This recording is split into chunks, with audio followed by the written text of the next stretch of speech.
Kwa jina naitwa Zuberi Idi Mkumbo, ni mwenyekiti wa kikundi cha Kujituma ni Mali.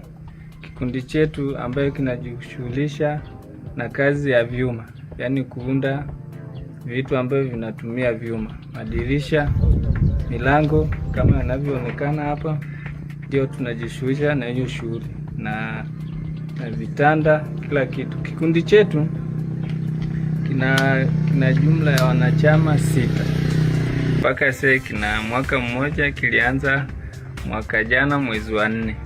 Tulipoanzisha kikundi tulikuwa hatujasajiliwa.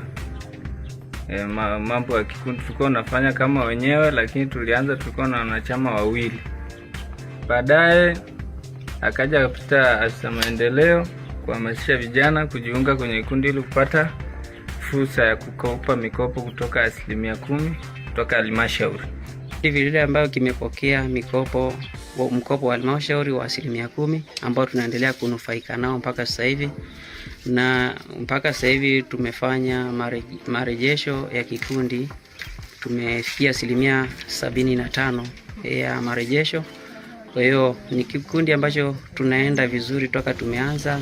Kikundi chetu kilipokea mkopo wa kutoka halmashauri milioni 10,360,000 ambao tulipokea tarehe 27 ya mwezi wa kwanza, na tulianza kufanya marejesho tarehe 25 ya mwezi wa 5.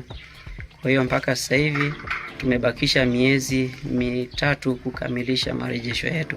Kwanza, mkiwa wengi mnakuwa mnapata fursa mbalimbali.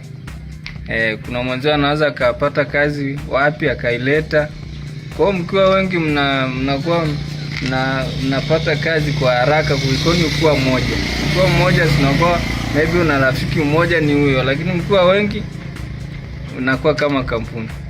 Huu mkopo wa kutoka halmashauri ni mzuri sana. Kwanza umeokoa. Kwanza huwezi fuatiliwa bila utaratibu. Yaani ukipata huu mkopo unaenda kisheria. Aseni kama tumekwama, nawaambia tumekwama, tutalipa mwezi ujao. Sio kausha damu, ukiona pikipiki unakimbia shambani. Ukifanyaje? Kwa hiyo mkopo ni uko vizuri.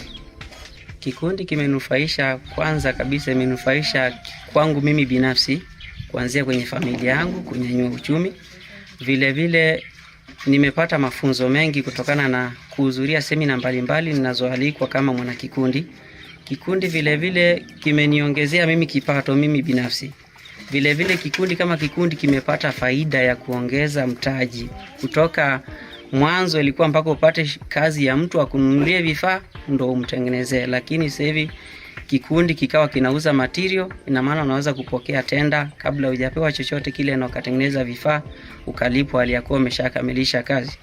Kikundi kwa baadaye, ila tuna mpango huo baada kumaliza mkopo wetu, ile 10% ambayo inabaki ya kikundi ndio tunafanya ule mchakato wa kununua kiwanja ama kutengeneza vitu vingine au kununua mazao kwa ajili ya kikundi.